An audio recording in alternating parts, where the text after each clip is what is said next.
Here's a deeper analysis of Original Sin, President Biden's decline, its cover-up, and his disastrous choice to run again by Jake Tapper and Alex Thompson. The core premise. The book presents a stark narrative. Joe Biden's decision to run for re-election in 2024 was knowingly irresponsible, and his inner circle, rather than acting in the public interest, enabled a cover-up of his mental and physical decline. Tapper and Thompson argue that this deception extended not just to the electorate, but also to the Democratic Party and the media. Framing and tone. Unlike typical campaign books, Original Sin is more investigative than celebratory. Tapper, known for his centrist posture at CNN, frames the book as a moral reckoning, hence the biblical title.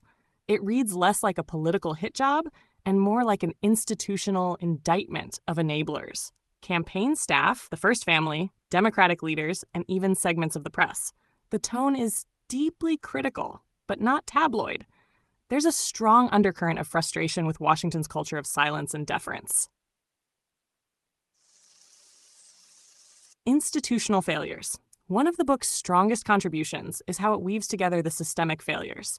Political loyalty over duty. Longtime Democratic aides, while concerned, opted for loyalty over transparency. Media complicity. The press is portrayed as slow to investigate or report Biden's cognitive lapses, either due to ideological alignment or access-driven caution. The presidency as stagecraft. With Spielberg brought in to help Biden rehearse key public appearances, the administration is depicted as prioritizing optics over substance. These details are used to illustrate a broader argument: the erosion of accountability at the highest levels of American political life.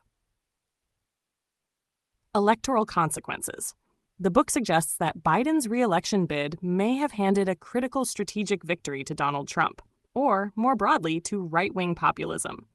The authors argue that Biden's decision to run again, when he likely knew he wasn't up to the job, undermined Democratic credibility, and left the party scrambling when he withdrew after his disastrous June 2024 debate. The result? Trump's second term, a fractured Democratic Party, and widespread disillusionment among voters. Reception and backlash the book has triggered praise from centrists and political reformers who see it as a wake-up call about transparency and leadership in crisis. Criticism from progressives and loyal Democrats, some of whom accuse Tapper of playing into Republican narratives or airing dirty laundry at a politically delicate moment. Resentment from Biden allies, who deny or downplay the extent of decline depicted in the book. Strategic timing.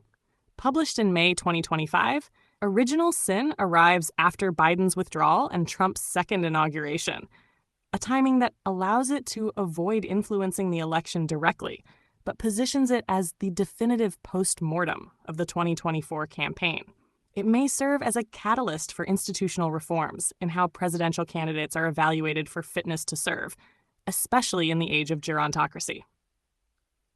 Final thoughts. Original Sin is more than a book about Biden. It's a case study in political denial, institutional cowardice, and the consequences of protecting power over truth. While some will challenge its framing, it will likely become required reading for anyone studying the 2024 election, the modern presidency, or the evolving relationship between media and politics. As of May 2025, former U.S. President Joe Biden, aged 82, is confronting significant health challenges, including an aggressive form of prostate cancer and ongoing concerns about his cognitive health. Prostate cancer diagnosis. In mid-May 2025, Biden was diagnosed with stage 4 metastatic prostate cancer, which has spread to his bones. The diagnosis followed a routine physical prompted by urinary symptoms, leading to the discovery of a prostate nodule. A subsequent biopsy confirmed a Gleason score of 9, grade group 5, indicating a high-grade, rapidly progressing cancer. While the cancer is hormone-sensitive and amenable to treatments such as androgen deprivation therapy, ADT, chemotherapy, radiation, and immunotherapy, surgery is not an option due to the metastasis. Medical experts note that the 5-year survival rate for metastatic prostate cancer is approximately 28 to 31%, though advancements in treatment have improved outcomes. Cognitive health concerns. Biden's cognitive health has been a subject of scrutiny, particularly following the release of audio from his October 2023 interview with special counsel Robert Hur. In the interview, Biden exhibited significant memory lapses and difficulties staying focused, struggling to recall key dates, including his son Beau's 2015 death, and mixing up major political events. These concerns were further highlighted in the book Original Sin by Jake Tapper and Alex Thompson, which alleges that Biden's inner circle concealed his cognitive decline from the public during his 2024 re-election campaign. The book claims that aides considered the possibility of him needing a wheelchair, and that cabinet members didn't have consistent access to the president, as he was shielded by members of his inner circle. COVID-19 diagnoses. Biden has tested positive for COVID-19 on multiple occasions during his presidency. His most recent diagnosis was on July 17, 2024, which led to the cancellation of a scheduled appearance at a Unidos US conference in Las Vegas. He was treated with Paxlovid and reportedly experienced mild symptoms. Political implications. The convergence of Biden's health issues has reignited debates about transparency and leadership fitness.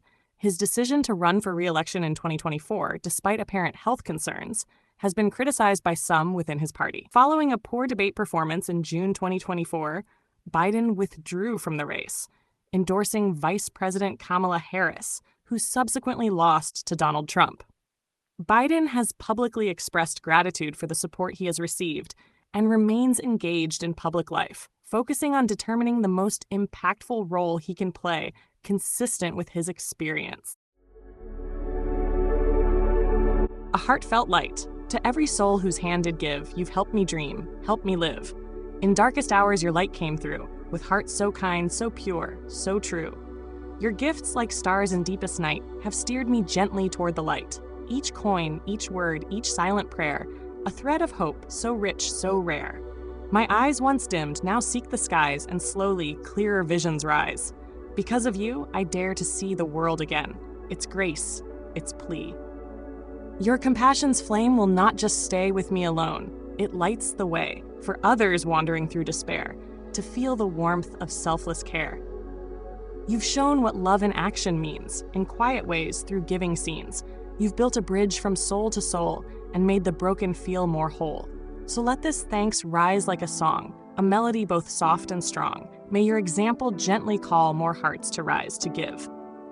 To fall into the joy of lifting pain, of planting hope where none remains. Your kindness walks beside me still, a light, a love, a living will.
forget to hit that subscribe button to show your support.